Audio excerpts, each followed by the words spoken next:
우리가 오후 시간에는 어떻게 하면 세상의 사람들이 질문하는 것에 말씀으로 잘 답변할 수 있을까, 이런 주제들을 가지고 함께 배워보고 있습니다. 그냥 배우는 게 아니고 우리 제자 훈련의 일환이니까 여러분들이 잘 배우셔서 꼭 나가서 이렇게 묻는 사람이 있거든 잘 대답해 주시기 바랍니다. 아멘. 예.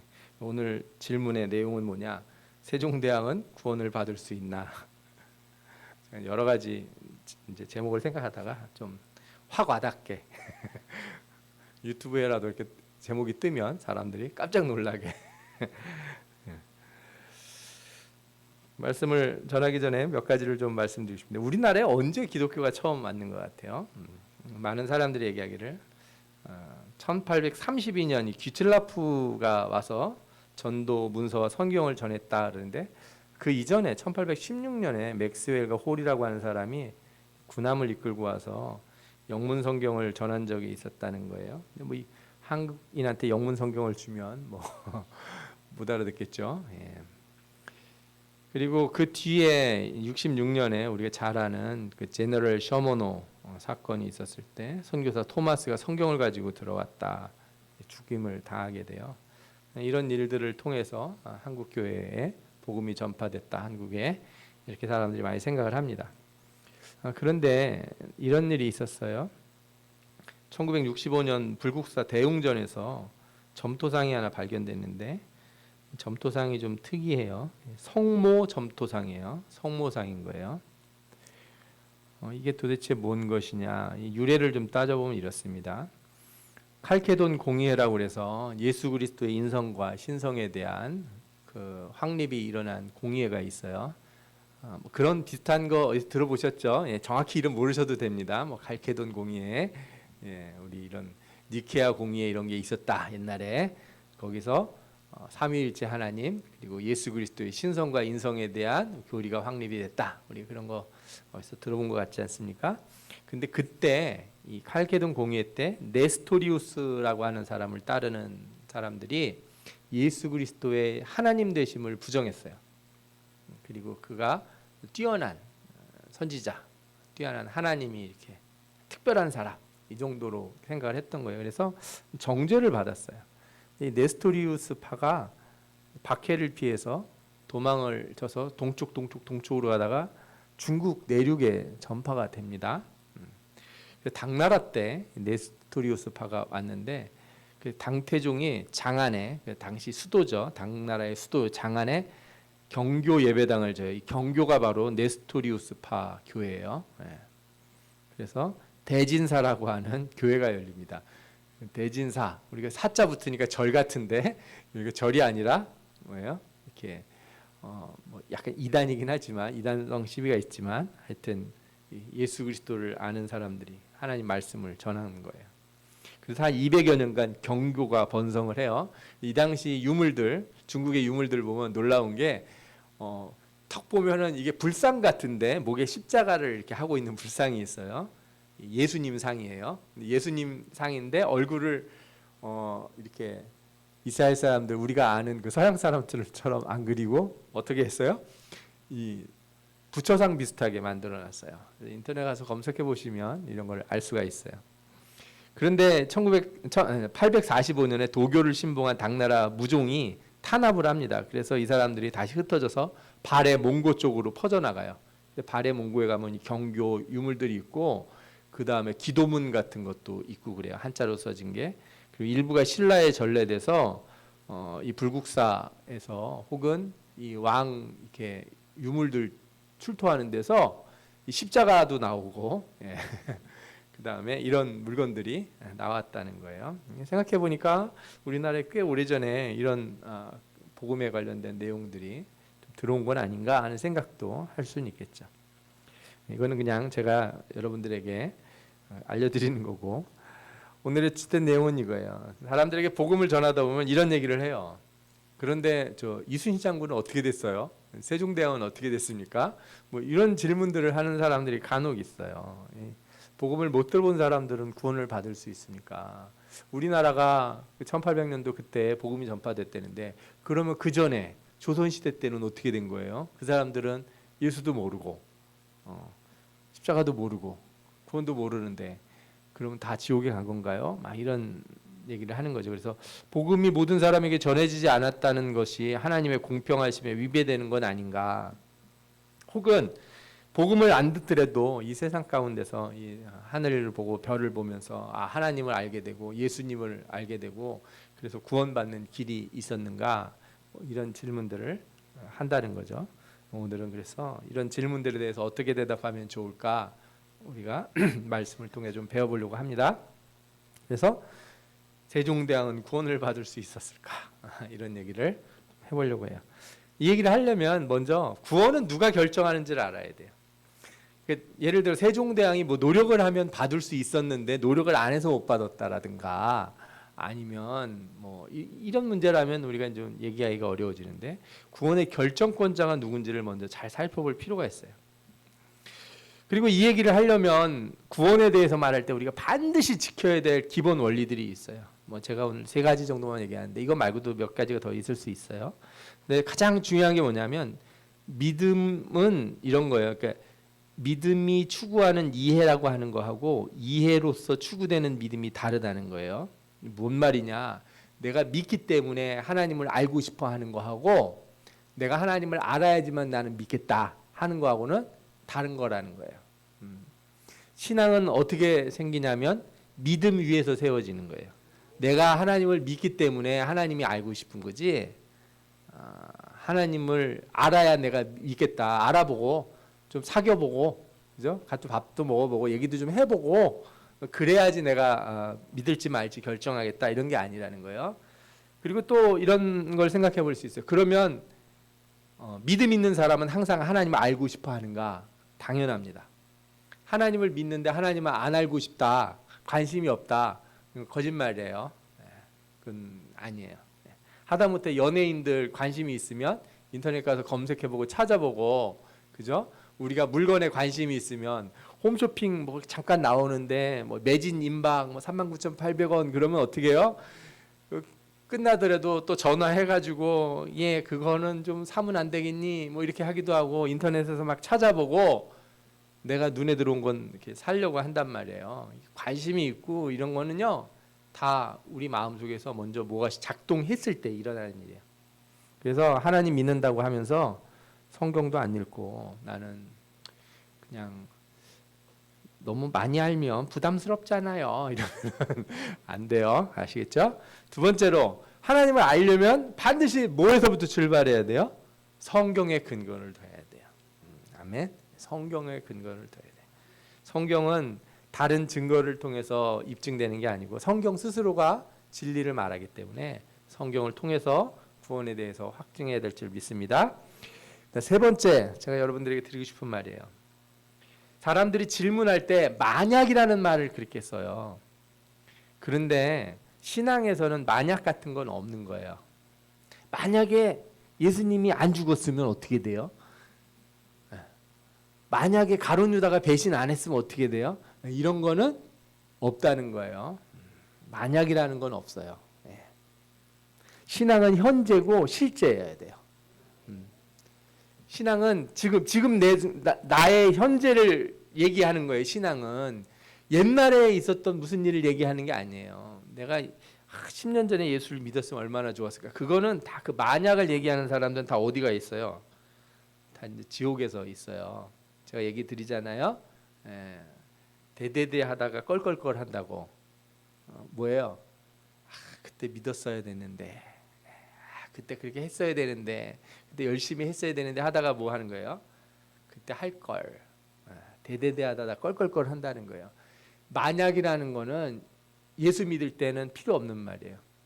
그래서 지금 하면 뭐 좋아질까? 이런 생각하지 마시고 지금 하면 돼요. 예수는 언제 믿어야 돼요? 그래서 지금 믿는 거예요. 옛날에 믿었을 걸, 뭐 아니면 옛날에 해야 되는데 뭐 이런 얘기도 아니고 앞으로 할까, 그죠? 차차로 하겠다 이런 것도 아니고 지금이어야 돼요. 그리고 또 이 신앙은 남에게 집중하는 게 아니고 먼저 누구에게 집중해야 돼요? 나에게 집중해야 돼요. 비행기 타면은 이렇게 앞에 그 승무원들이 나와서 뭐 혹시 비행기가 바다에 추락하면 뭘 하시고 뭐 하늘에서 뭐가 떨어져 이게 비행기 갑자기 떨어지면 산소호흡기 같은 게 공중에서 떨어지거든요. 천장에서. 그걸 어떻게 하라고 얘기해요. 그럴 때 예를 들어서 애기랑 같이 탔는데 이게 갑자기 비행기가 추락한다고 산소호흡기가 툭 떨어지면 누구 먼저 쉬어야 돼요? 애기 먼저? 아니에요. 승무원들이 누구 먼저 하라고 그래요? 당신부터 먼저 하라고.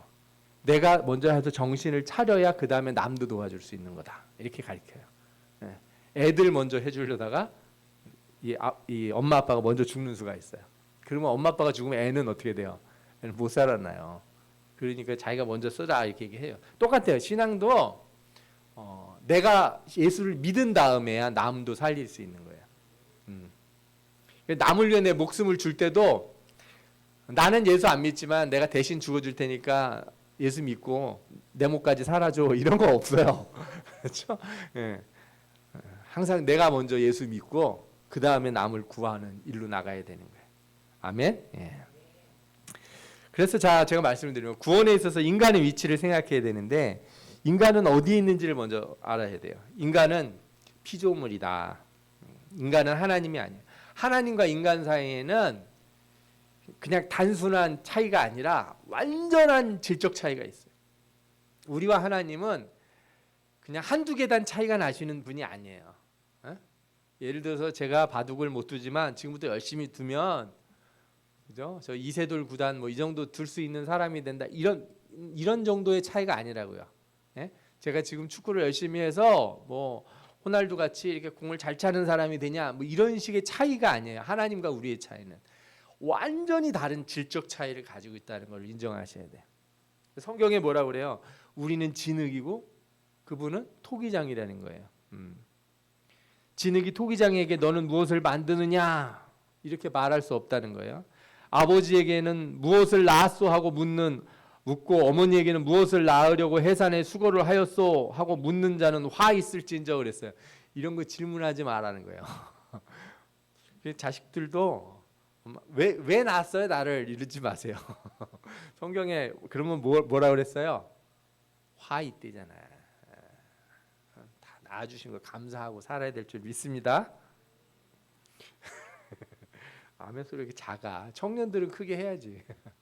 아멘 하셔야죠. 그렇죠? 우리가 하나님과 나와의 질적 차이를 먼저 알아야 돼요. 그 다음에 우리는 어떤 사람이다? 우리는 죄를 범한 인간이다. 죄는 어쩔 수 없이 범한 것도 아니고, 그죠? 하나님이 나를 등 떠밀어서 죄인의 굴레로다가 발로 차 넣으신 게 아니에요. 인간이 자기의 의지로 선택한 거란 말이에요. 지난주에도 제가 말씀드렸지만 선악과를 믿지 않아도 모든 인간은 자신의 의지로 죄를 지었다는 걸 부정할 수 없어요. 그렇지 않은 아기들은 어떻습니까? 걱정 안 해도 돼요. 다 하나님 알아서 하시니까. 아기들 뭐 혹은 태어날 때부터 뇌성마비라든가 이런 아이들은 어떻게 합니까? 그런 거 신경 쓰지 말고 너나 잘하세요. 이렇게 얘기하시면 돼요. 죄인 된 인간이 자신의 죄를 먼저 고백하고 변화될 생각을 안 하고 하나님이 어떻게 해서든지 불공평하다는 걸 찾아내려고 애를 쓰는데 그거는 오만한 생각들인 거죠. 그래서 죄를 범한 인간은 먼저 자신의 자세를 알아야 돼. 나는 피조물인데다 죄인이에요. 그런데 죄인이 하나님 앞에 죄인에게도 인권이 있다. 내게도 구원의 기회를 달라. 막 이렇게 요구할 수 있어요, 없어요? 없어요. 죄를 범했으면 벌을 받는 건 당연한 거예요. 내가 먼저 계약을 깼는데 그 계약을 물러주는 거는 그건 누구 마음이에요? 그건 하나님이 하실 일이지. 그거 안 해줬다고 막 승질내고 하나님은 불공평하다 이렇게 말할 수 있습니까? 그건 없는 거예요. 사람들끼리도 예를 들어서 내가 돈 빌려줬는데 오늘까지 갚기로 한 사람이 안 갚았어요. 내가 그래 한 달을 더 줄게 이렇게 할지 말지는 누가 정하는 거예요? 빌려준 사람이 정하잖아요. 근데 한 달 안 빌려줬다고 이 나쁜 인간아 너는 그렇게 못된 인간이냐 그렇게 얘기하는 거는 사실 앞뒤가 안 맞는 말이잖아요. 자신의 위치를 먼저 인정하고 그 다음에 그 하나님 앞에 은혜를 구하는 게 맞는 거지. 죄인이 뻔뻔하게 자신의 그 위치를 이렇게 하나님 앞에 구할 수 없다는 거예요. 물론 그럼에도 불구하고 하나님이 죄인들이 기도하는데 들어주셔. 그래서 문제예요, 저는. 그래서 인간들이 뻔뻔하지 않나 하는 생각이 들어요.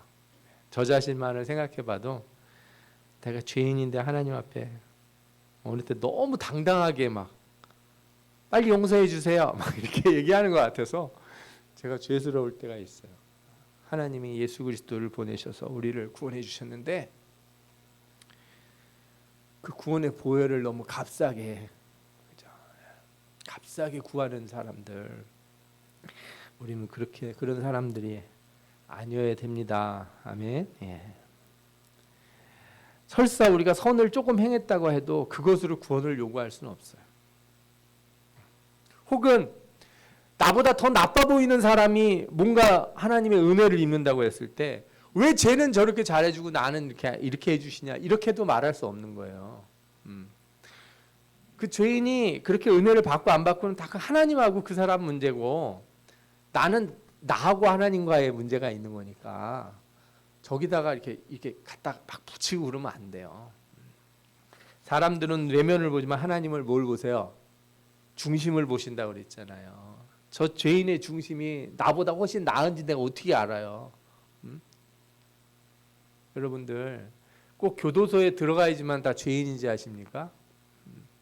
들어가지 않고도 악한 생각을 마음에 가득 차고 사는 사람이 있는 반면에 한 번 지은 죄로 평생을 회개하고 눈물을 흘리며 사는 사람도 있는 거거든요. 사람을 그렇게 자기 마음대로 판단해가지고 저 사람도 구원받았어요? 그럼 나도 받을 수 있지. 이렇게 마구잡이로 얘기하는 거는 교만한 생각이라 이거예요. 그래서 저희가 가끔씩 이 십자가에 못 박힌 강도 얘기하지 않습니까? 아무것도 안 했는데 몇 마디 말 잘했다고 이렇게 구원을 쉽게 주시느냐 막 이렇게 불평하실 수 있는데 여러분 그 강도의 중심이 어떤지 여러분들은 아십니까? 강도의 마음에 있는 그런 중심을 갖는다면 우리도 구원 받을 수 있는 거예요. 그가 뭘 했는지 옛날에 어떻게 살았는지 거기서 한 말이 그게 뭐가 중요한지 아닌지 이런 얘기를 하지 마시고 눈에 보이는 것 말고 내면을 보시는 하나님이 구원을 베푸신다는 걸 인정하는 여러분들 되시기 바랍니다. 그래서 죄인을 구하시는 건 전적으로 하나님의 은혜예요. 안 줘도 되고 여러분들 우리 모두를 다 지옥에 보낸다고 해서 하나님 앞에는 아무 손해날 게 없어요. 하나님은 무한하신 분이고 영원하신 분이고 부족한 게 없으신 분이에요. 우리가 있어야 될 이유가 하나님 앞에는 눈곱만큼도 없어요. 저희가 없어서 하나님이 아쉬울 게 없단 말이에요. 하나님 자녀들 중에 그런 거 있잖아요. 아버지한테 돈 달라고 그러면서 안 주면 난 자살할 거라고. 뭐 이런 협박이 다 있어요. 예. 혹시 그런 사람들이 있는지 모르겠어요. 나 하나님의 거라고 그랬었는데 내가 여기다 상처를 내면 하나님 거에 키스 나잖아요. 금보다도 더 귀한 하나님의 백성 키스 나는 거 좋으십니까? 빨리 저한테 돈을 주시죠. 이렇게 협박을 할 수 없다는 거예요. 하나님은 오직 하나님의 자의대로 하나님의 기뻐하신 뜻대로 사람을 구원하신다. 아멘. 우리 에베소서 2장 1절 중요한 말씀이죠. 2장 1절이 아닌데 11절인데 이거 우리 같이 한번 읽어보도록 하겠습니다. 시작. 너희는 그 은혜에 의하여 믿음으로 말미암아 구원을 받았으니 이것은 너희에게서 난 것이 아니요 하나님의 선물이라 난 것이 아니요 이는 누구든지 자랑하지 못하게 함이니라. 아멘. 예. 이것이 이제 2장 에베소서 2장 8절 9절에 있는 말씀이죠. 그래서 구원은 하나님의 주권이에요. 성경에 이런 말씀들이 많이 나와요. 로마서 9장에 보면은 이런 말씀이 나오는데 그 야곱과 에서 사이에서 하나님의 선택에 대해서 뭐라고 그러냐면 그 자식들이 아직 나지도 아니하고 무슨 선이나 악을 행하지도 아니한 때 택하심을 따라 되는 하나님의 뜻이 행위로 말미암지 않고 오직 부르시는 이로 말미암아 서게 하려 하사 이런 말씀이 나와요. 이게 뭐예요? 에서가 뭐 죄도 안 짓고 야곱이 뭘 잘한 것도 없는데 그렇게 택한 이유가 뭐냐고요? 행위로 구원받지 않는다는 걸 보여주려고. 오직 누구의 뜻? 하나님의 뜻이 있다. 구하는 것은 누구의 뜻이다? 하나님의 뜻이다. 사람의 마음을 보고 그것이 옳다 아니다 판단하시는 주권은 누구한테 있는 거예요? 하나님에게 있는 것이다. 그래서 말라기서에 있는 말씀을 인용해서 내가 야곱은 사랑하고 에서는 미워함과 같다. 이렇게 로마서에 말씀하고 계십니다. 그래서 이런 말씀을 보고 불평하면 되냐? 아니라는 거예요. 우리가 무슨 말을 하리요? 하나님께 불의가 있느냐? 그럴 수 없느니라. 하나님은 긍휼히 여길 자를 긍휼히 여기고 불쌍히 여길 자를 불쌍히 여기신다. 이렇게 말씀하셨어요. 그래서 내가 아무리 원하고 내가 아무리 뭘 하려고 해서 되는 게 아니고 오직 긍휼히 여기시는 하나님으로 말미암아 구원이 온다. 아멘. 구원이 오직 주님의 있는 것을 믿어야 될 줄 믿습니다. 자, 그러면 이제 옛날 사람들 얘기로 다시 돌아보죠. 구원이 하나님 손에 있다. 그러면 하나님이 이 옛날 사람들을 구원하고 싶어 했을까? 그죠? 세종대왕을 구원하고 싶어 했을까? 이런 생각을 해보게 되잖아요. 그걸 알기 위해서는 하나님께서 사람들에게 하나님이 계시다는 걸 보여주셨는가? 이걸 먼저 생각해야죠. 맞습니다. 성경에 보면은 하나님께서 이 세상 창조 세계 가운데 자신을 분명히 드러내셨다 말씀합니다. 로마서 1장 19절과 20절 우리가 잘 알죠? 하나님을 알만한 것이 그들 속에 있다. 다 보여줬다 이거예요. 그래서 절대로 뭐하지 못한다? 핑계하지 못한다. 하나님의 영원하신 능력과 신성이 그가 만드신 만물에 분명히 보여 알려졌다니 그러므로 그들이 핑계하지 못할지니라. 저는 과학을 이렇게 보고 우주 얘기를 들을 때마다 너무 좋아요. 막 신나요. 어떤 분들은 그런 얘기 들으면 막 졸음이 와서 잠이 잘 온다. 그래서 인터넷에 있는 그런 우주 얘기, 뭐 과학 얘기하는 동영상 틀어놓으면 잠잘 때 틀어놓은 사람들이 있어요. 듣다 보면 어느새 꿈나라에 가 있다는 거예요. 근데 저는 그런 얘기를 들으면 너무 멋있는 거예요. 저는 천국에 하나님의 나라가 도래할 때 하나님이 창조하신 이 세계 새롭게 또 변화시키시겠지만 이 하나님의 세계를 구경하면서 하나님을 막 찬양하고 싶어요. 그런데 어떤 사람들은 그걸 보면서 하나님이 계시다는 생각을 안 하죠. 신성을 못 느끼고 저거는 다 저절로 된 거야 이렇게 생각할 수도 있다는 거죠. 하나님은 이 창조 세계뿐만 아니라 역사와 민족, 국가, 영토 다 하나님의 다스리심을 보여준다는 거예요. 오늘 읽은 본문에도 나오는데 인류의 모든 족속을 한 혈통으로 만드사 온 땅에 살게 하시고 그들의 연대를 정하시며 거주의 경계를 한정하셨으니 이는 사람으로 혹 하나님을 더듬어 찾아 발견하려 하심이로되. 그러니까 우리나라가 한국 사람들이 이 한반도에 사는 거, 우리나라가 이렇게 반토막 난 거 이거를 잘 생각해 보면은 누가 계시다는 걸 알 수 있다는 거예요. 하나님이 계시다. 역사를 보면은 이 세상 만물 움직이는 걸 보면 세상 돌아가는 걸 보면 하나님이 안 계시고서야 도저히 이럴 수가 없다. 이게 은혜 아니면 우리가 이럴 수 있을까? 우리가 이런 고백을 할 수밖에 없어요. 특히나 한국 사람들이라면 저는 더더욱 이런 고백을 해야 된다고 믿습니다. 아멘. 우리나라 사람이면 불평할 게 없어요. 진짜 좁은 땅덩어리에 뭐 자원도 없고 뭐도 없고 그래서 석유 많이 나오는 나라가 살기 좋을 것 같습니까? 아니에요. 그런 나라 가서 이렇게 얘기 들어보면 그런 나라 사람들 얘기 들어보면 꿈이 없대요. 왜 꿈이 없냐 했더니 그 석유 다 누구 거예요? 그 사우디 같으면 사우디 왕 거잖아요. 그러니까 내가 아무리 열심히 해도 왕이 관도 그러면 어떻게 돼요? 관둬야 되는 거예요. 법이 아무리 있으면 뭐예요? 사실 법도 제대로 있는 것 같지도 않겠지만. 개인적인 얘기를 들면 예전에 제가 유엔에 이렇게 갔었는데 그때 그 정부가 얼마나 이렇게 디지털화가 잘 되는가 이런 거를 막 이렇게 서로 소개하는 자리였어요. 우리나라는 엄청나게 발전돼 있어서 막 설명을 하는데 그때 중동에 있는 한 나라가 와서 발표를 하는데 뭐 발표했는지 아십니까? 자기네 이제 홈페이지를 만들었다고 발표를 하더라고요. 그래서 이게 무슨 소린가 그랬더니 지금까지는 한 번도 정부가 뭘 하는지 국민들한테 알려준 적이 없대요. 니들이 알아서 뭐 하려고 우리가 왕이 하자는 대로 하면 되는 거지. 이런 세상에서 그래도 우리가 좀 많이 바뀌어서 홈페이지를 만들어서 우리가 이런 거 하려고 한다, 이걸 가르쳐 준다는 거예요. 제가 얼마나 한국에 사는 걸 감사했는지 몰라요. 야, 저 아무리 편하게 산다고 좋은 게 아니구나. 응? 여러분, 우리가 하나님이 우리를 이 땅에 두시고 그다음에 나라와 나라들의 경계를 정하시고 연대를 정하시고, 예를 뭐 조선 왕조가 끝나고 뭐 고려 시대가 끝나고 하는 이런 게 다 누구 손에 있었다는 거예요. 하나님 손에 있었다. 그리고서 그걸 통해서 뭘 알게 하시려고?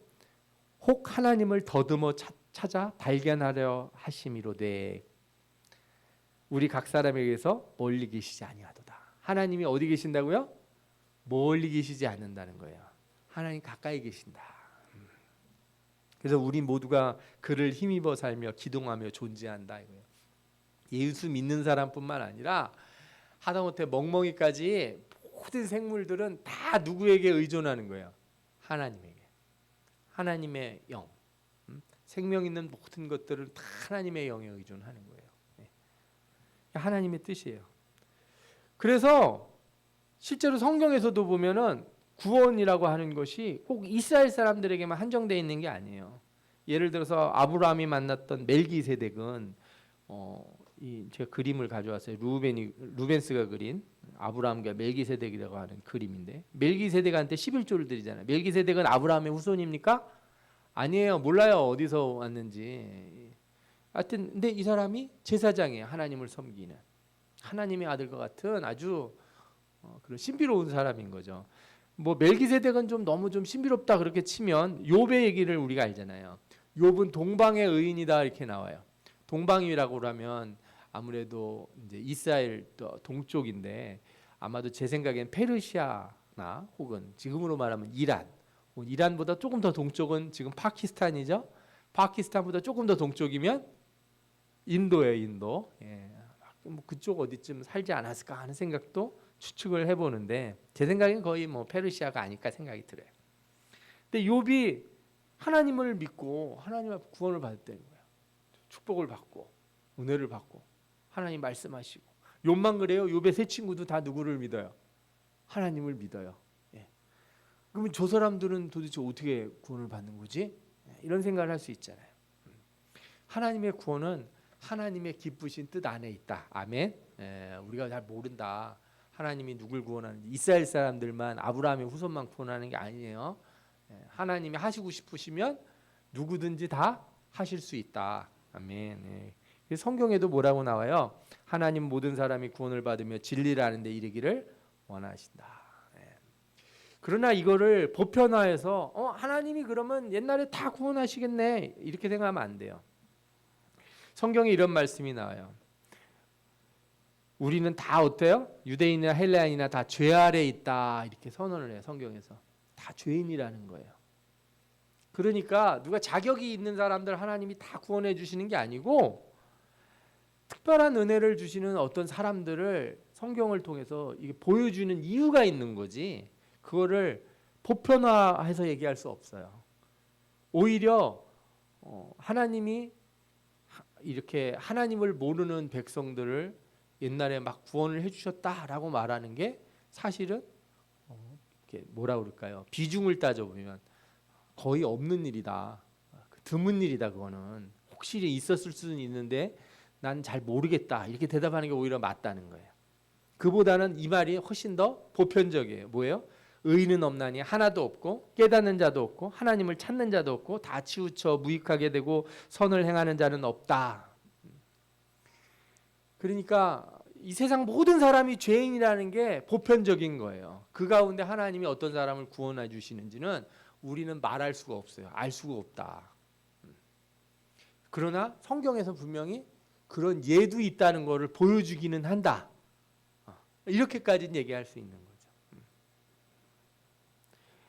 그런데 우리가 이것들을 생각할 때, 그러면 어떻게, 만약에 어떤 사람이요, 또 여기서 또 마냥 얘기하지 말라 그러는데, 만약에 어떤 사람이 이렇게 산속에 들어가서 사막 같은 데 가서 하나님을 찾으면서 어떤 이 세상을 만드신 창조주를 찾으면서 막 이렇게 고영이나 깨달음을 하다가 딱 그러면 하나님을 만날 수 있는 것이냐?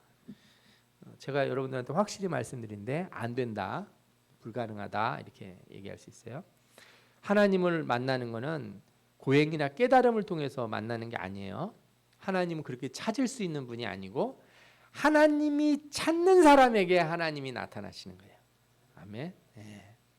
내가 아무리 하나님을 찾아도 하나님을 만날 수 없어요. 무슨 뜻인지 아시겠죠? 우리를 어떻게 비유할 수 있냐면 이 강대상, 이 평평한 바닥, 여기가 우리가 사는 세상이에요. 우리는 이 바닥에 사는 개미 같은 거예요. 계속 여기서 돌아다니는 거예요. 근데 제가 공중에서 이렇게 쳐다보면서 개미야 이렇게 불렀어요. 개미가 아무리 쳐다보는데 좌우를 둘러봐도 보여요, 안 보여요? 안 보여요. 나는 여기서 내가 이 전 세계를 돌아다니면서 하나님을 찾는 거예요. 전 우주를 돌아다니면서. 그런데 하나님은 어디 계세요? 위에 계세요. 하나님은 위에 계신다 이거예요. 우리 위에, 이 위에가 공간적인 위에가 아니라 우리의 생각 넘어, 우리의 이성 넘어, 우리 존재 너머에 계신다는 거예요. 그래서 하나님이 나를 부르실 때만이 내가 어떻게 돼요? 하나님을 만날 수 있어요. 하나님이 나를 만져주실 때만 내가 하나님을 알 수가 있고, 하나님이 내게 말씀하실 때만 내가 하나님의 음성을 들을 수 있는 거예요. 하나님이 이 세상 사람들이 다 죄인이고 아무도 안 찾는다 그랬는데 혹시나 한두 사람 찾을지는 모르겠는데 그것도 하나님이 부르시는 자들만 찾을 수 있잖아요. 그럼 모든 사람이 다 죄를 범해서 다 죽고 아주 극소수의 사람들, 뭐 욥 같은 사람들 이렇게 일부만 구원받게 되는 일이 있을 수 있잖아요. 그러면 어떻게 되겠어요? 이거 너무 안 되잖아요. 하나님이 어떻게 하시냐? 하나님의 뜻을 거부한 사람들은 심판하시고 한 사람을 구해요. 그게 누구예요? 노아예요. 성경은 죄를 범한 자들을 심판하시고 하나님이 기뻐하는 자들을 구하시는 것을 처음부터 얘기해요. 이렇게 계속 반복적으로 얘기합니다. 그리고 노아 시대가 끝나고 나서 또 다시 사람들이 죄가 간영하니까 하나님이 이제 누굴 부르세요? 아브라함을 부르세요. 택하시고 내가 너에게 복을 줘서 너로 민족을 만들게 하고 내가 약속을 주겠다. 구원의 역사를 하나님이 선택한 사람들에게 구원을 주시겠다고 하는 특별한 약속을 보여주세요. 이게 성경에서 반복적으로 나오는 거예요. 그리고 마지막에 이제 예수 그리스도가 오셔서 예수 그리스도를 통해서 우리를 부르시는 거예요. 예수 그리스도를 통해서 우리를 택하시는 거예요. 그러니까 하나님이 우리를 구원하신다 그럴 때는 반드시 누구 없이는 구원이 없어요? 예수 없이는 구원이 없어요. 왜? 예수 그리스도를 통해서 우리를 부르시니까. 그러면은 이제 우리 거꾸로 다시 생각해보면, 그럼 예수님을 통해서 구원을 주시면 옛날 사람들은 그럼 예수 없이 불렀다는가? 아닙니다. 그렇지 않아요. 예전에도 마찬가지로 다 예수 그리스도를 통해서 구원을 얻는 거예요. 원리가 같아요. 원리가. 제가 이 얘기를 조금 더 드릴게요.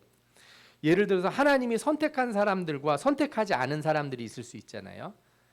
무슨 얘기냐면 아브라함을 통해서 이스라엘 민족을 선택을 했어요. 그러면 다른 사람들은 이방 민족이잖아요. 이방 민족은 다 버리고 이 사람들에게는 길이 전혀 없고 오직 이스라엘에게만 길이 있는가? 그런데 원리적으로는 이스라엘 사람들이나 이방인들이나 똑같은 원리를 적용받아요. 이스라엘 사람들은 어떤 원리를 적용받았냐면 하나님이 부르셨는데 부르신 자들에겐 특별한 조건들을 제시하세요. 어떤 거예요? 율법이 주어져요. 부르심에 약속에 조건이 달려 있다고요. 그래서 이스라엘 사람들은 뭘 지켜야 돼요? 율법을 지켜야 되는 거예요. 이방 민족들은 안 불렀으니까 이 사람들은 다 지옥 가냐? 아니에요. 이 사람들에게도 율법이 주어지긴 했어요. 근데 이 율법은 신의 산에서 받은 율법이 아니고 뭐예요? 자연법이에요. 인간의 마음에 양심에 새겨진 법. 그래서 이스라엘 사람들이 실패하는 건 율법을 통해서라면 이방 민족들이 실패하는 건 뭐예요?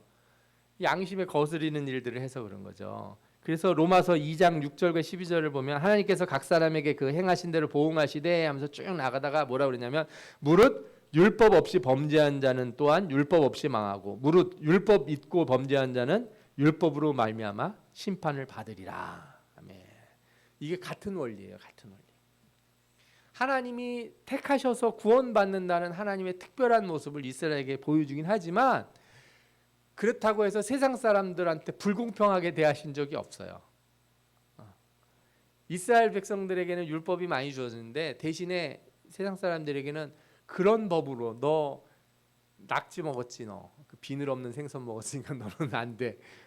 너 돼지고기 너 오늘도 찜 해 먹었지, 족발 그거 맛있다고, 너 그거 안 돼. 이렇게 안 하신다는 거예요. 왜? 그들에게 그 법을 줬어요, 안 줬어요? 안 주셨잖아요. 그들에게 주신 법은 마음에 새겨진 법이에요. 자연법. 그래서 우리 칼빈주의니까 칼빈 선생님 말씀을 되게 중요하게 생각하잖아요. 칼빈이 뭐라고 얘기했냐면 십계명을 설교하고 주석하면서 십계명은 신의 산에서 주어진 게 아니고 창조 때 인간의 본성에 새겨진 계명이라는 거예요. 이게 모든 사람에게 십계명과 같은 자연법이 새겨져 있다는 거예요. 살인하지 말라, 뭐 부모를 공경하라, 도둑질하지 말라, 거짓말하지 말라 하는 게 특별히 성경에만 나온 법이 아니고 모든 사람들 마음에 새겨진 법이다. 그들도 그들 나름의 율법으로 심판을 받는 거예요. 그래서 죄인이 없다 그럴 때 법이 없는데 어떻게 죄가 있을 수 있습니까? 이렇게 말하지만 그렇지 않아요. 모든 사람에게 다 법이 주어졌기 때문에 이스라엘 사람들에게는 율법이, 세상 사람들에게는 자연법이 다 주어졌어요.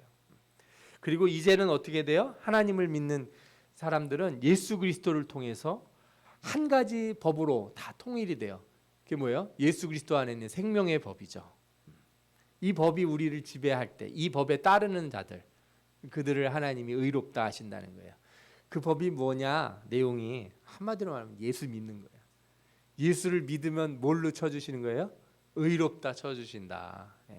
기존에 있는 다른 모든 법을 다 이렇게 뒤로 거꾸로 소급을 시켜가지고 예수만 믿으면 다 덮어주신다는 거예요. 그리고 이 예수 믿는 믿음이라고 하는 건 그래서 그 이전에 구약의 율법이든 자연법을 따르던 율법을 가졌던 사람들, 예를 들어서 욥이 그렇겠죠. 욥은 율법을 받은 사람이 아니니까. 뭐 아브라함도 마찬가지잖아요. 신의 산 율법이 아브라함 때 없었잖아요. 그러면 이들이 구원을 받을 때는 그 율법으로 구원을 받는 게 아니고 다 믿음으로 구원받는 거예요. 그런데 그 믿음을 하나님이 다 뭐로 칭하시냐면 예수 그리스도를 믿는 믿음으로 칭하세요. 그들이 예수를 몰랐는데도 불구하고 하나님을 믿고 하나님의 은혜를 구하고 하나님이 그 기쁘신 뜻대로 자신의 백성들을 구하신다는 걸 확신하는 사람들은 다 그 믿음을 무슨 믿음으로 통일하시냐면 예수를 믿는 믿음이라고 칭하시고 구원하신다는 거예요. 그래서 이렇게 예전이나 지금이나 옛날 조선 시대든 아니면 저 아브라함 시대든 구원을 받는 원리는 같아요. 예수 그리스도를 통해 구원을 받는 거예요. 아브라함이 자신이 예수님을 못 만났다 할지라도 자신의 후대에 나올 분이라고 생각할지라도 그의 마음의 믿음에, 그래서 신약 성경에서는 아브라함이 그렇게 믿음을 가졌던 걸 다 이렇게 먼 미래를 바라봤다는 거예요. 소망을 가지고. 그렇게 다 하나님이 어떻게 하세요? 인정해 주시는 거예요. 정리를 하면 구원은 하나님의 주권이고 인간의 능력으로는 공로를 얻을 수 없어요.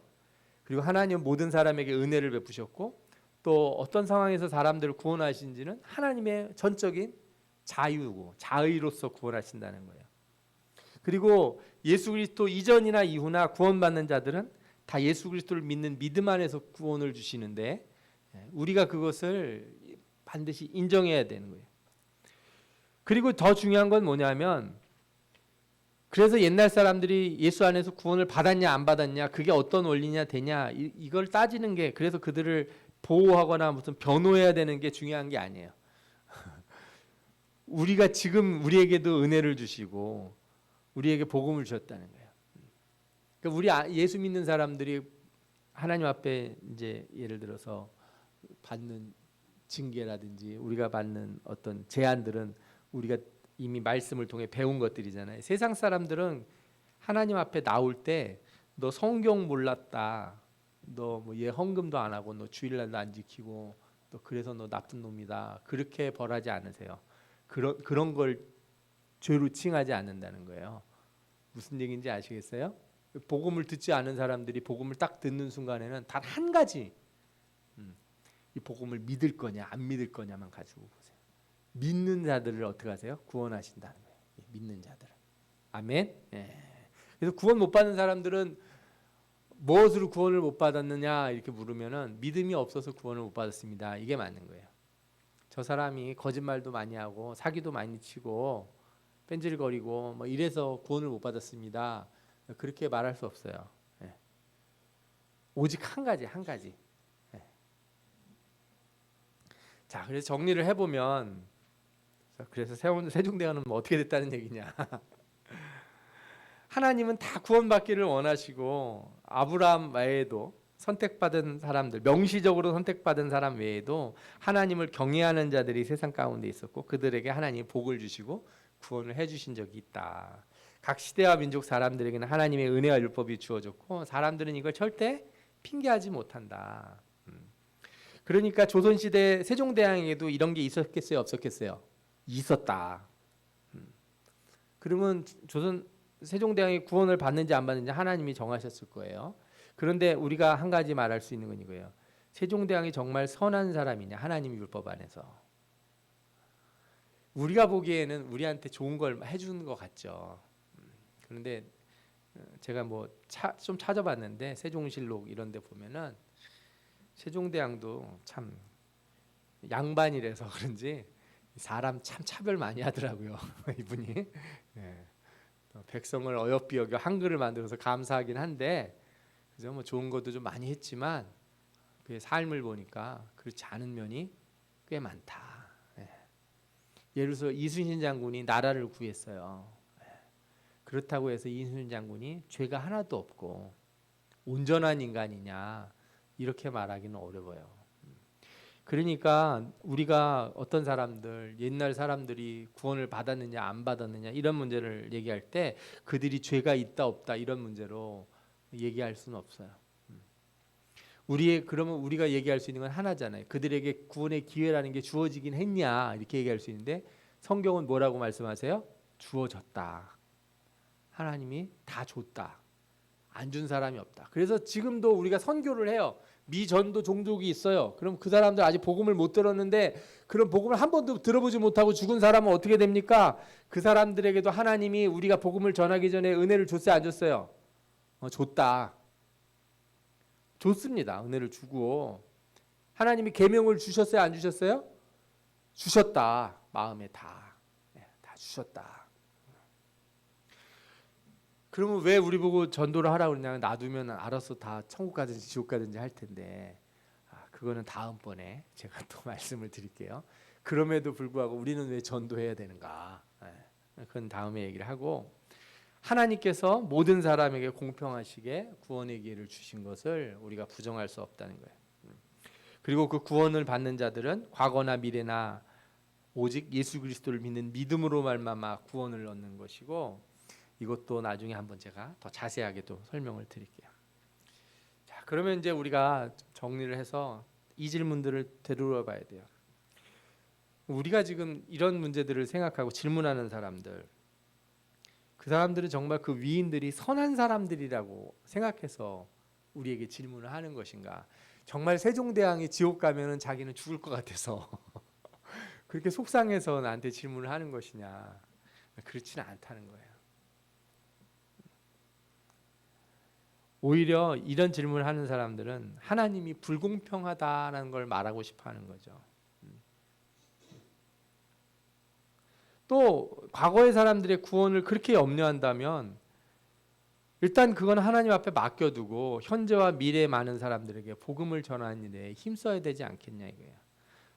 그렇게 구원이 그렇게 걱정이 되고 중요하다고 느껴지면 그래서 저 세종대왕 구원 못 받은 게 그렇게 안타깝게 느껴진다면 왜 너는 전도를 안 하고 너는 왜 말씀을 안 받아들이고 지금 나한테 자기는 이순신 장군을 하나님이 구원을 안 해줘서 못 믿겠다는 둥 세종대왕이 천국에 못 간 것 같아서 자기는 하나님이 불공평하다는 둥 이렇게 말을 하겠는 거예요.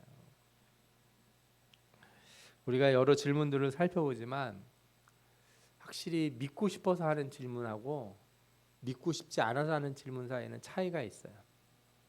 우리가 그것들을 사람들에게 제가 여러분들이니까 좀 이렇게 막 쉽게 얘기 드리지만 여러분들은 사람들한테 얘기할 때 첫판부터 이걸 막 얘기해 주시면 안 돼요.